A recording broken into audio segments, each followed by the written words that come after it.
संविधानातलं कलम आर्टिकल 243 ओ ए प्रमाणे म्हणजे 1 प्रमाणे कुठल्याही कोर्टाला हस्तक्षेप करता येत नाही जोपर्यंत इलेक्शन प्रक्रिया पूर्ण होत नाही तोपर्यंत. मागच्याच आठवड्यामध्ये सिम्बॉलच्या संदर्भातला चीफ जस्टिस मुंबई हायकोर्ट यांच्यासमोर मीच स्वतः उपस्थित होतो.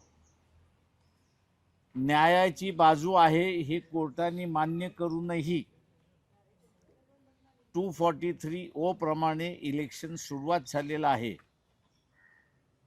आणि इलेक्शन सुरुवात झालं असल्यामुळे आम्ही हस्तक्षेप करत नाही असा 1 आठवड्यापूर्वीचाच निर्णय हा चीफ जस्टिसच्या बेंचने दिला अशी असणारी परिस्थिती आहे. नागपूरला बसणारं जे डिव्हिजन बेंच आहे त्यांनी उद्याची असणारी काउंटिंग म्हणजे 3 तारखेची असणारी काउंटिंग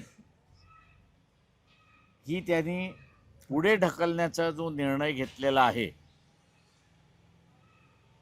हा निर्णय मी जसा म्हणालो चुकीचा आहे. कायद्याच्या कक्षेमध्ये बसत नाही आणि जजेसना त्या संदर्भातला अधिकार दिलेला नाही अशी असणारी परिस्थिती आहे.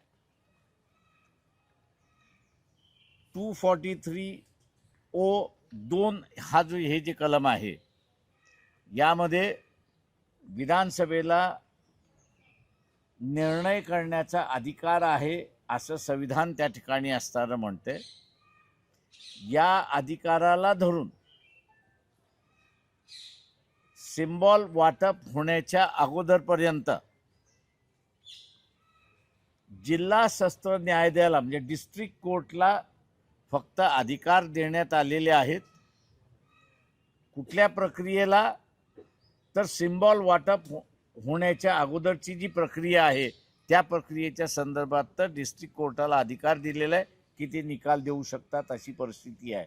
पण हायकोर्टाला कुठलाही निर्णय घेण्याचा अधिकार दिलेला नाही असा एक प्रश्न आहे त्या ठिकाणी आहे.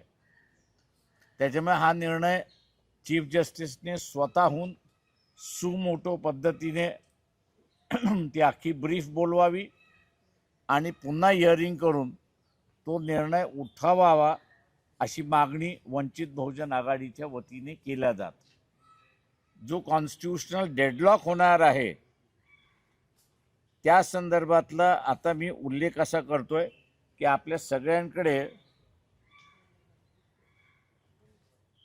4/11/2025 हे जे राज्य निवडणूक आयोग महाराष्ट्र यांचं नोटिफिकेशन जे आहे ते आपल्याकडे आलेलं असेल. शेवटचा मुद्दा त्याच्यातला 10वा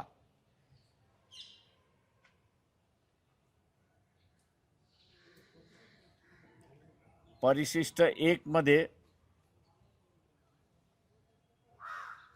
10वा मुद्दा आहे तो आपण जर पाहिला शासन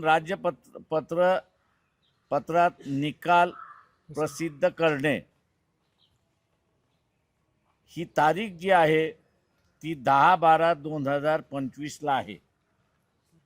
त्याच्यामुळे जे काही काउंटिंग होईल त्या काउंटिंगचा असणारा निकाल जो आहे तो राजपत्रामध्ये पब्लिश करण्याची शेवटची जी तारीख आहे ती 10/12/2025 आहे.